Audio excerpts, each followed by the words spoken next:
গতকাল গত পরশুদিন বা আগের দিন আমি যে ধান জাঁতে দিয়েছিলাম, সেই ধানের বর্তমান অবস্থান মানে বর্তমান পরিস্থিতি বা বর্তমান কতটুকু কলাইছে আমরা একটু দেখব।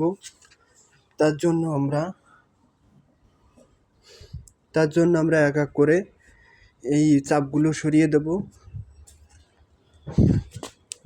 দিয়ে এই যে আস্তে আস্তে আমরা খুলছি।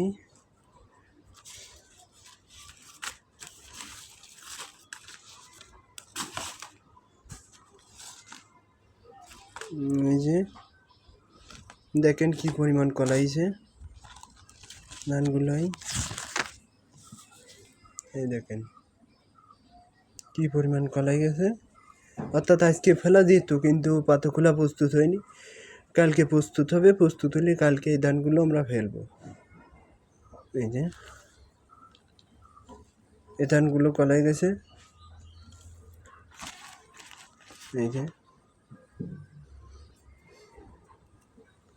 ধানগুলো কলাই গেছে, এই যে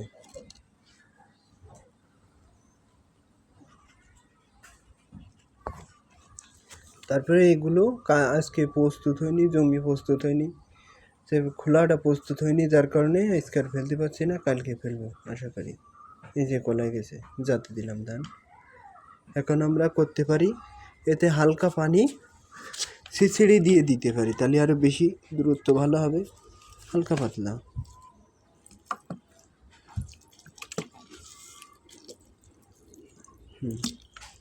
পানি দিতে পারি, দেওয়া থাক। এবার আমরা আবার পুনরায় এই ধানগুলো সমান করে ঢেকে দেব।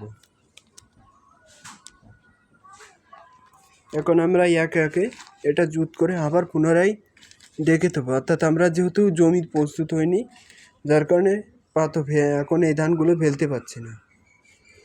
জমি প্রস্তুত হয়ে যাবে কালকে, প্রস্তুত হলে কালকে এগুলো আশা করি ফেলবো। এখন এগুলো আবার পুনরায় ঢেকে দেবো।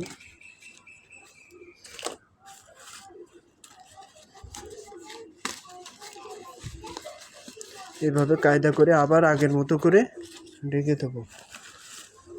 এই যে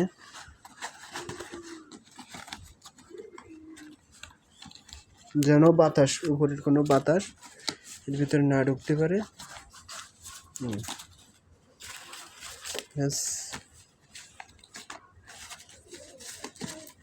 ঢেকে কায়দা করে চাপ দিয়ে আগের মতন চাপ দিয়ে থুয়ে দেবো।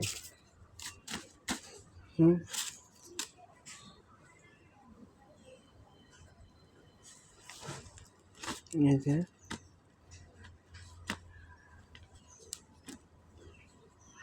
আজকে জমি প্রস্তুত হয়নি বলে ফেলতে পারছি না, ধান কলাই গেছে। জমি প্রস্তুত হলে এটা ফেলা যেত। পরবর্তী ধাপে ধাপে আপনাদের ধান চাষ সম্পর্কে বিস্তারিতভাবে দেখাতে থাকবো, দেখতে থাকবেন। যে বেশ ভালো থাকবেন সবাই।